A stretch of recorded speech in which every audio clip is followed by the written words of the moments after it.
Okay, the second part of the morning session is dedicated to language, natural language, core part of intelligence and artificial intelligence. The first speaker is Jan Hajic of the Charles University of Prague. Jan got his PhD in Prague at the Charles University, and then he spent quite a time in the United States, both in industry at IBM Watson Research Center and also at Johns Hopkins University, where actually he was even several times as faculty and visiting faculty. Jan is very well known in the European natural language scene. He's the chairman of the International Network of Excellence in Language Technology, MetaNet, that extends over all of Europe, and he is heading a very large resources project, language resources project, the biggest one for the Czech language, but with applications far beyond Czechoslovakia, which is the Lindat-Claren project. And today he's going to talk about the role of natural language resources and natural language processing. Okay, good morning again, everyone. Thanks to Hans for the nice introduction. And I would like to talk now about the task of language resources. And the short outline is that I will say a little bit what language resources are from the point of natural language understanding or natural language processing, show some very, very brief history, and then show the types of resources that we work with when we want to do natural language analysis. And then I will get to some thoughts towards the end of which resources are needed, maybe where are the gaps in the current set of resources that we have available, and in order to promote what we have actually already heard today, that within AI, of course, language is a very important element, and we need to analyze language to actually understand what people do. Of course, not only language, but other things as well. So language resources are of many types. By a language resource, I mean, for example, just a plain text. So a plain text may be downloaded from the internet and cleaned up is a very valuable resource, especially if it's available in very large quantities. Speech, of course, is another type of language resource. By speech, I mean audio recording of what people have said, either pronounced or in a conversation or otherwise. Now, of course, there are other resources, and people probably know very well various dictionaries. When people learn foreign languages, they use dictionaries, but those dictionaries are typically meant for humans. So in NLP, of course, we use slightly different type of lexicons and dictionaries. The resources as they occur in the world, like recordings of speech, are very valuable, but for language processing, we have to couple them with what we call annotation. Annotation means that the language text or speech or some multimodal resource has to be annotated from the linguistic point of view, and maybe from other points of view as well, in order to be able to actually do the processing, to go from plain text to some interpretation of that text. So I will show some types of annotated language resources from the low level to something which is very close to what we call understanding. And one of the oldest resources is what we now call the Brown Corpus, which was created in Brown University in the 60s, which was one of the first annotated corpora in the world. And here is an example. In fact, it was very simple type of annotation where for each word in the text, people have assigned the part of speech, and it was only in English. So here are other examples of resources that were created during the last 50 or 60 years when these resources are being created and used. Probably very well known is the British National Corpus, which contains 300 million, one of the largest corpora at the time when it was created. Now, of course, we have texts which are in the billions. I should also say that, in fact, even though I was not involved because I was too small to do something, in the 60s and 70s, in the Institute of the Czech Language, there was the first actually a very deeply annotated corpus of the Czech language, and through several conversions as the technology progressed, we actually have it preserved even today. One of the most famous annotated corpora, if someone tells you language resources, many people will associate it with the Penn Tree Bank. This is a syntactically annotated corpus of English, now also for some other languages, available from the University of Pennsylvania, from the Linguistic Data Consortium, which includes the standard phrase-based annotation of English for about 1 million words. Another example which has no annotation, this is an example of a naturally occurring text, is the Canadian Hansards, the parliamentary proceedings, actually the transcripts of what has been sent in the Canadian Parliament and the translation to the other language.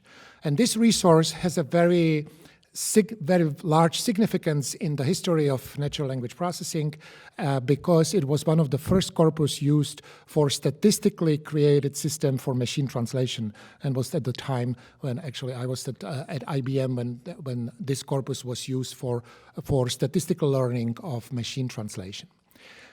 Since the 90s, because of the developments in machine learning, at that time there was not neural networks, but standard Bayesian or other statistical learning systems, linguistic resources have become widespread, and people started creating different types of language resources on all levels, from phonology, for speech recognition, phonetics, morphology, and syntax.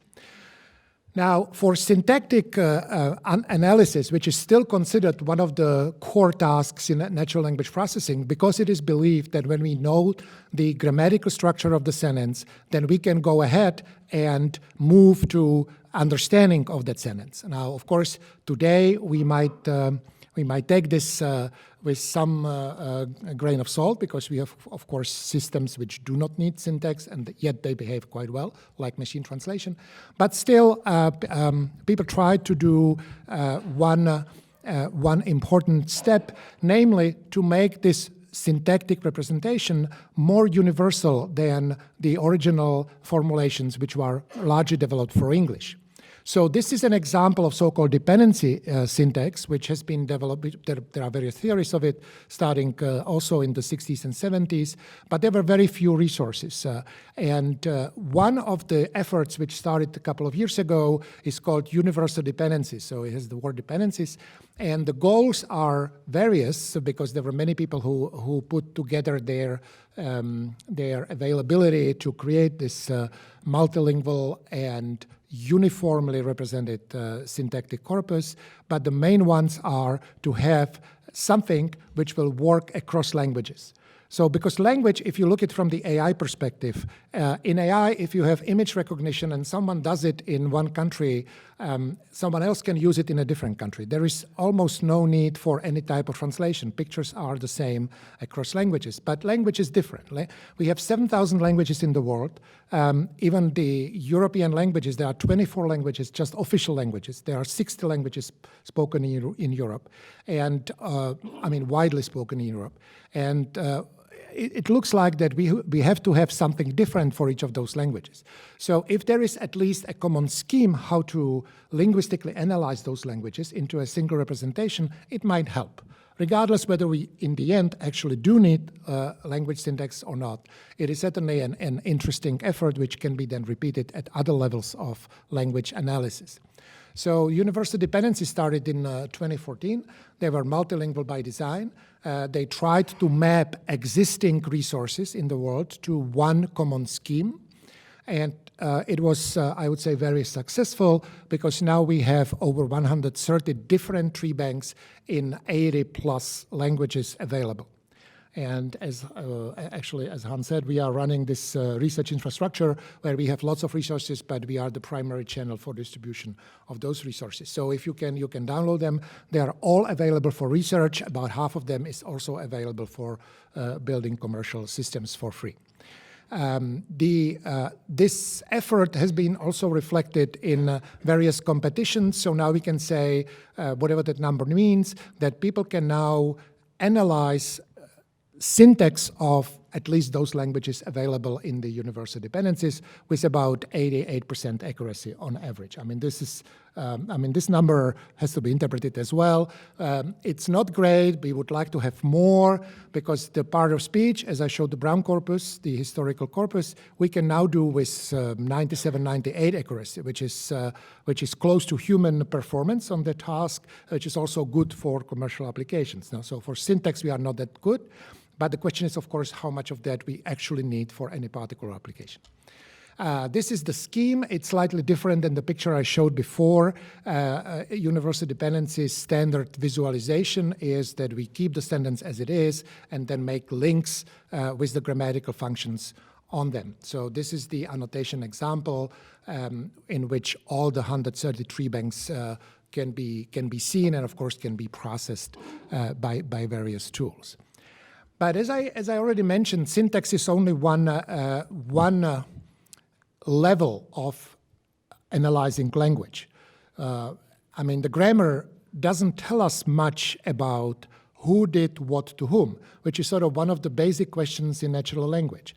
If you read text, you want to know who did what to whom. This is simplified, of course, but this is the basic question. Of course, you want to link the who and whom with other sentences in the text and want to have a bigger picture where there were several events happening and who did what to whom in this whole connection. But in syntax, this is not so clear. If I say, I saw Peter, then I am the subject according to English grammar, and Peter is the object of seeing. But if I say Peter was seen by me, then Peter is the subject, but in the event of seeing, he's still the one who was seen, not the one who saw. So this is something that we want to generalize over and, of course, go what we call deeper. Now, not in the sense of deep neural networks or deep learning, but in the sense of how much we generalize from the plain text or from the so-called surface grammatical representation of language.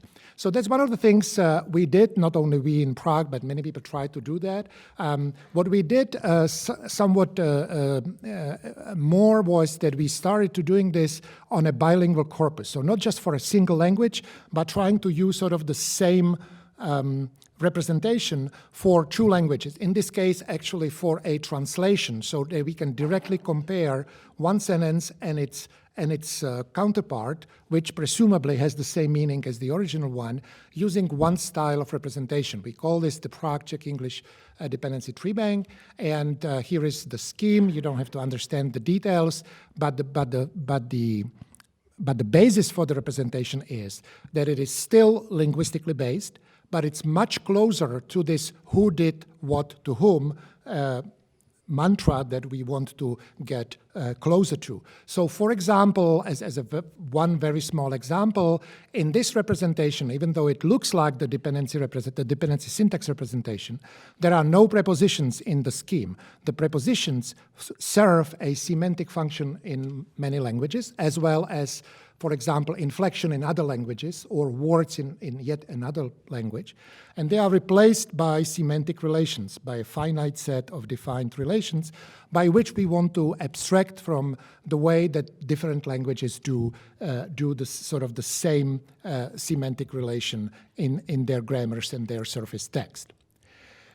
Now, another feature of this corpus, of this annotation scheme, is that it links to lexicons. So before I get to that, let me say a few words about lexicons as another type of resource. Now, as opposed to corpora, which reflect real text as they were uttered or written by someone, lexicons sort of extract from these texts some general knowledge about words, typically about words. It doesn't have to be always words. And we have lexicons on various levels. So, for example, phonetic lexicons are used in natural language processing or speech for speech recognition. They describe how various phonetic units are put together to form a word with all the possible variation in pronunciation. We have morphological lexicons which reflect the inflections, especially for some languages this is very important. But what I would like to show in relation to the corpus is syntax and semantics, because these two things are very closely related. And what we try to do is to attach in the corpus to each occurrence of a word. In our case, it was verbs, because we consider verbs to be sort of the most important element in language that gives us the relations between the other entities in the communication. So we try to look at verbs and describe them in lexicons, describe the properties of those verbs, and then attach it to the real use in the corpus.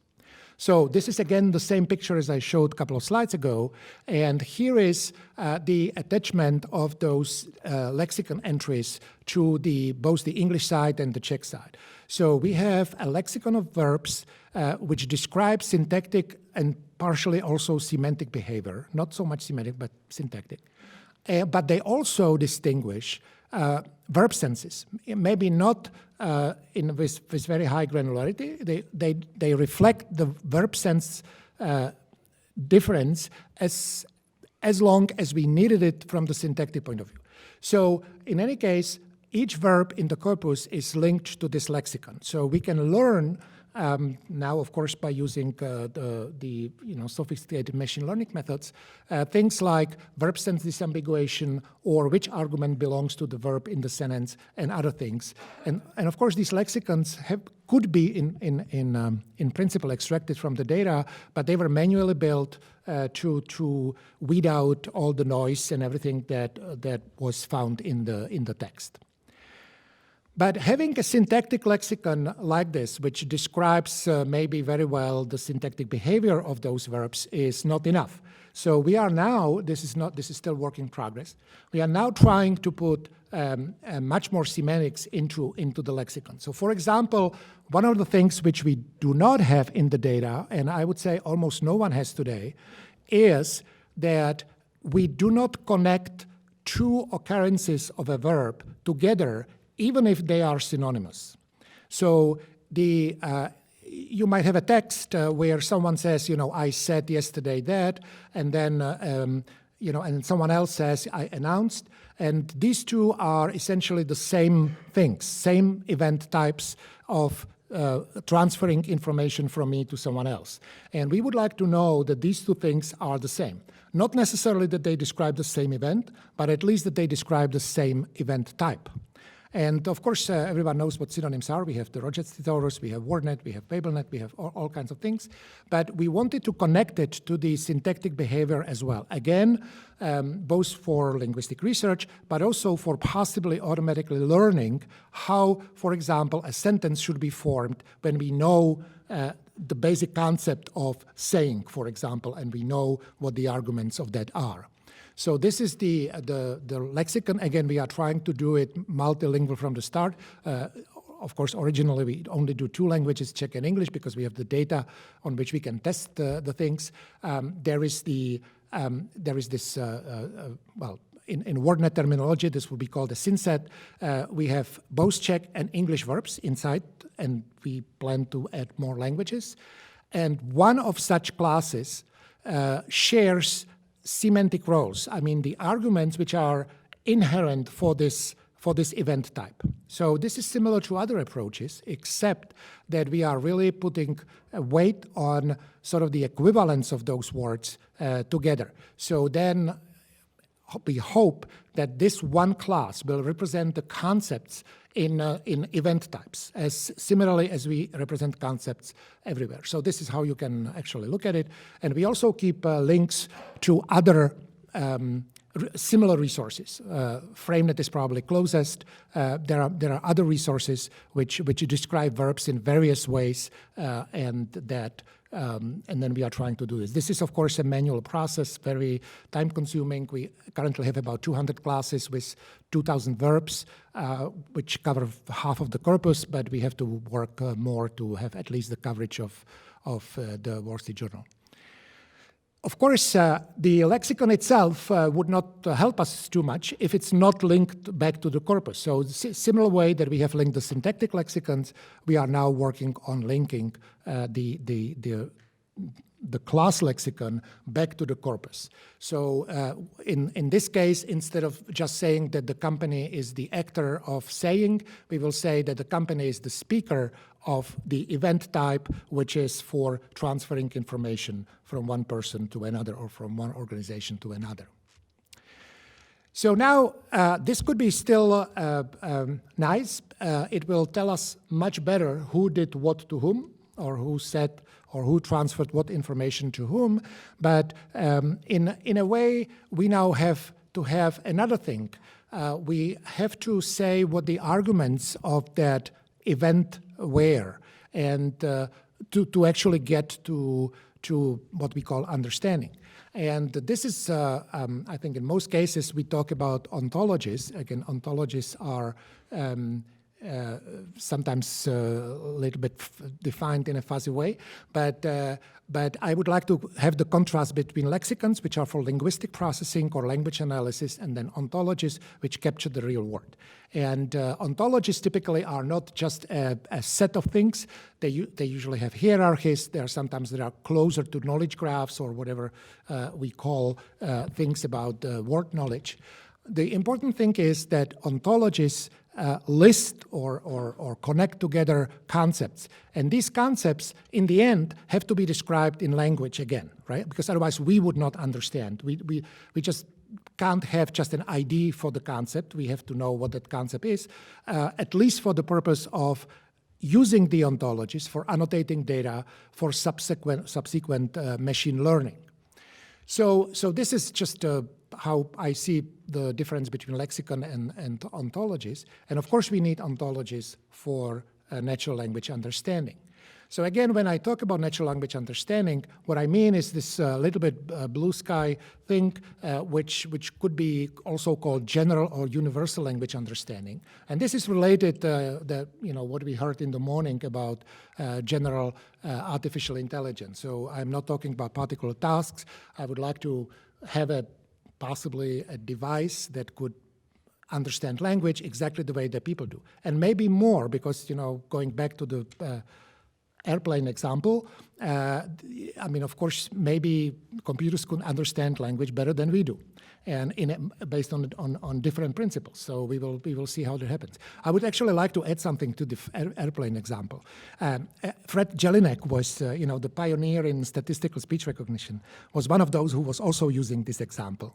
But at the very end, he always added, but airplanes still have wings.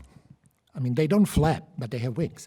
So there was some inspiration was retained in how nature does it, and I think in language and humans it will be somewhat similar in the end, even if computers can do better. For example, translation. We are now close to what we call superhuman performance, and we have done some tests, and in some cases we actually are there. I mean, as measured against high quality translation. Of course, even Google translates better than most people, but I mean, in the research lab, we want to do better than that.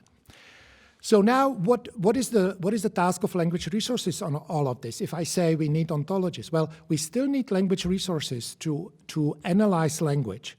And I think the crucial point where we need the language resources most is where we link language analysis with the ontologies as the representatives of the real-world knowledge. And this is something I would like to argue that we don't have at the moment. We have lots of language resources, like plain text. They are very good, very useful, but I would say that we need more on the deeper level where we would like to connect those with language. Now, whatever that could be, I don't know. I mean, we are trying to do it for events. We will hear in a minute more about BabelNet, how they do it, but that will be my almost last word. And of course, we need all these resources to be open, which in language, fortunately, most of the resources are. Now, how do we use, if we have that, how do we use that? Now, there are many people in AI and language who argue, well, we don't need much language resources. What is language? I mean, we need to build end-to-end system. We need to have text, and then we need to have the answers, whatever they are. Extracted information, answer to a question, transcribed speech, whatever there is. Now, in many applications, that's perfectly fine. And for machine translation, we are not building any understanding. I mean, we did in the past, but now we know that the neural systems are much better than that in quality. So why should we bother, right? I mean, we should bother in some cases where we want to know why the computer translated this shit, in such a way or the other way, or why there was complete mess in the output. That could be very important in some areas like medical or security and so on. But in most cases, we don't need that. But I would like to say that for many other applications, we do need this connection. People do understand world in the way that ontologies are structured. In the end, people constructed these ontologies for themselves to understand. For example, the ICD, International Classification of Diseases, that's something doctors use, the insurance companies know, and we have to link to it. So we need these. We cannot circumvent them, just directly say, how much to pay for this patient. We want to link to things that people do understand. And that's where I think will be important to have language resources related to the real world in the form of knowledge graphs or ontologies or something else. So this is what I wanted to say today.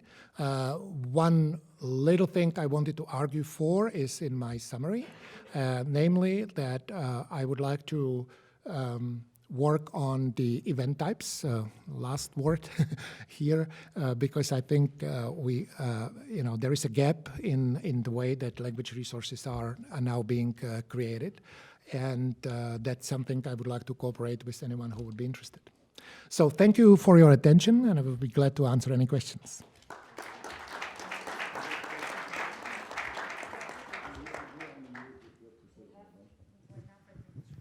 Five minutes, yeah? Huh? We have 5 minutes for questions? We have questions? Oh, wow. We even have time for questions. But if you don't have one, that's also fine. Thank you very much, Professor, for your presentation.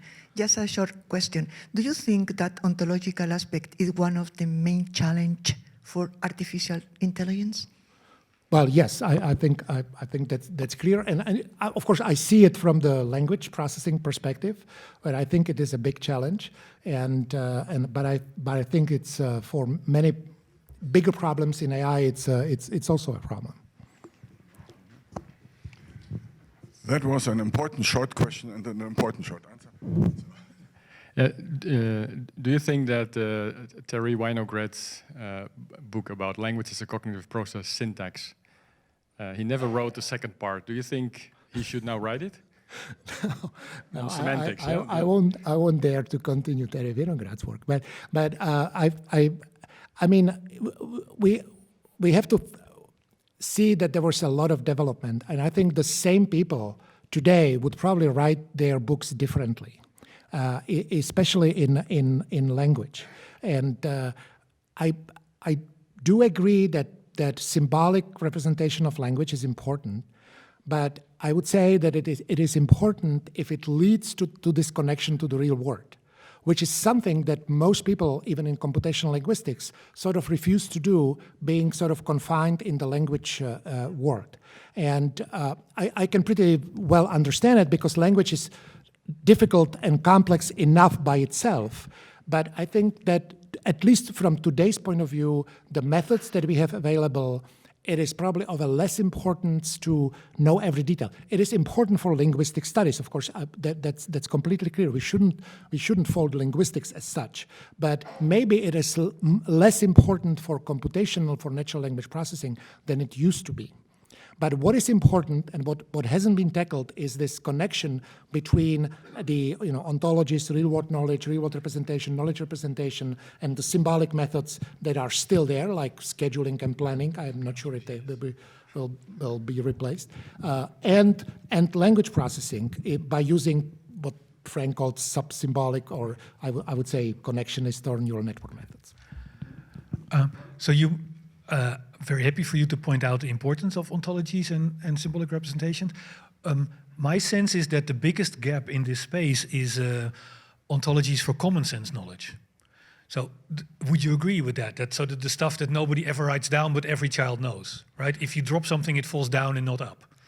Well, I would be careful here, right? We all know the psych story. in a way. But in a way, that's what I would like to do, at least for the verbs, because it seems to me that for entities, it is sort of easy to do lots of domain ontologies, with maybe some common background, like what table is and so on. But for the event types, they seem to be much less domain specific. I mean, in some areas, yes. So the bottleneck of Psych was that they tried to hand code this. But we now have so there's now people, for example, working on learning common sense knowledge, not from text, because nobody ever writes it down, but learning common sense knowledge from videos. I agree that at least in the longer run, we might be able to do this. I can't exclude that. For the moment, I think we should start with some manual effort, as usual, right? We should have something we can learn. I mean, I didn't have time to mention. I mean, all progress in natural language processing and understanding, well, not all, but a lot of progress has been driven by competition, right? By competition, I mean what's usually called the shared tasks, or something where someone puts out data as a challenge, right? You know Kaggle maybe from other AI tasks. This has been here for 25 years, and I think it has been a big driver of engineering mostly, but not only that, right?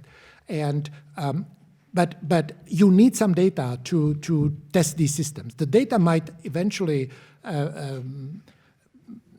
become or maybe obsolete because the tasks will be different.